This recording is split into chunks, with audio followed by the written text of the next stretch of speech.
Karibu katika ulimwengu wa historia. Karibu katika kurasa iliyojificha. Na leo katika Hidden Chapter nimekuletea historia ya kusisimua, historia yenye mafunzo ndani yake. Ni kumuhusu malaika Mikaeli, malaika mkuu Mwenyezi Mungu, malaika mlinzi, malaika wa haki. Na hii nitaiweka katika miktadha na mapokeo tofauti tofauti kulingana na nakala na masuala mazima ya dini katika hii dunia. Kwanza kabisa, kila kitu katika hii dunia kina asili yake, na katika asili yake ndipo inapozaliwa historia yake. Na leo tuone asili ya jina Mikaeli. Jina Mikaeli kwa Kiebrania limetokana na neno Mihai lenye maana ya nani aliye kama Mungu. Malaika huyu amepewa jina linalodurusu na linatoa maana halisi ya kwamba hakuna aliye juu ya Mungu na hakuna anayepaswa kupewa utukufu, heshima na adhama zidi ya Mwenyezi Mungu. Tuone malaika Mikaeli kwa namna gani amezungumziwa katika dini mbalimbali ikiwemo dini ya Kiyahudi, Kikristo na Kiislamu. Kisha tutaenda kuangazia jinsi ambavyo malaika huyu mtukufu amezungumzwa katika kitabu cha Henoko pamoja na Tobiti, ili kuweka bayana mitazamo miwili tofauti.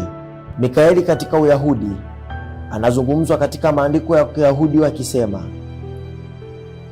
Mikaeli ni malaika mlinzi wa taifa la Israeli. Na haya yote yanawekwa bayana katika kitabu cha Danieli mlango ule wa 10 mstari wa 13. Hapa tunaona ni kwa jinsi gani malaika Mikaeli anawasaidia wana wa Israeli kupigana na adui wa Kiajemi. Hapo hapo katika kitabu cha Danieli tuangazie katika mlango wa 12 mstari ule wa kwanza. Hapa tutaona ni kwa namna gani malaika Mikaeli anazungumzwa akisimama kwa ajili ya watu wa Mungu katika dhiki kuu na njaa kuu pia.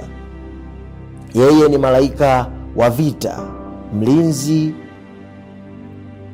na mtetezi kwa wana wa Mungu.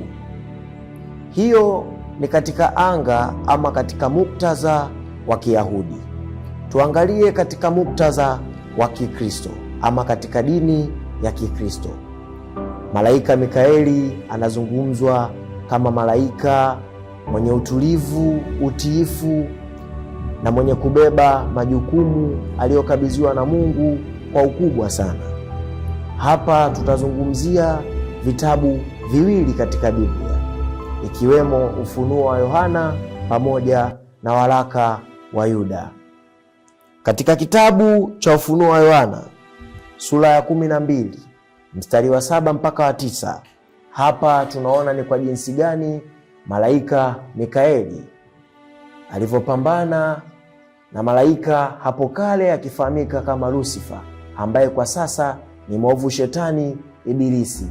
Hii ni mara baada ya malaika Lucifer, kiongozi wa sifa huko mbinguni kwa zama hizo, kutaka kujikweza na kuchukua utukufu wa Mungu, na Mungu akagazibika na kumpa majukumu malaika Mikaeli kupambana zidi ya malaika huyu na baadaye kumshinda na kumtupa duniani, na sasa kupata mamlaka ya utawala kuzimu, naye kuonekana ni mtu wa kupewa adhabu katika siku ya mwisho katika huu ulimwengu tuliopewa na Mungu mwenyewe.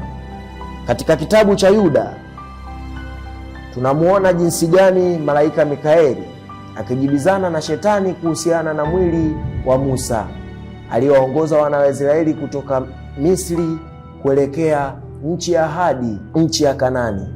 Lakini kama ilivyo historia katika Biblia, Musa hakufanikiwa kufika katika nchi ya ahadi. Zaidi ya hapo, alifanikiwa kuiona tu mara baada ya kupandishwa katika mlima mrefu na kuoneshwa taswira ama uso wa mji wa Kanani, na baada ya hapo umauti ulimkuta. Basi ninachotaka kukisimulia kwenu Ni majibishano kati ya shetani na malaika Mikaeli.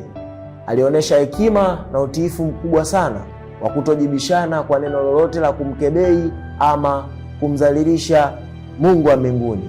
Yeye alitoa neno moja tu lenye hekima, ya kwamba Mungu wa mbinguni atawaadhibu na atawadhoofisha.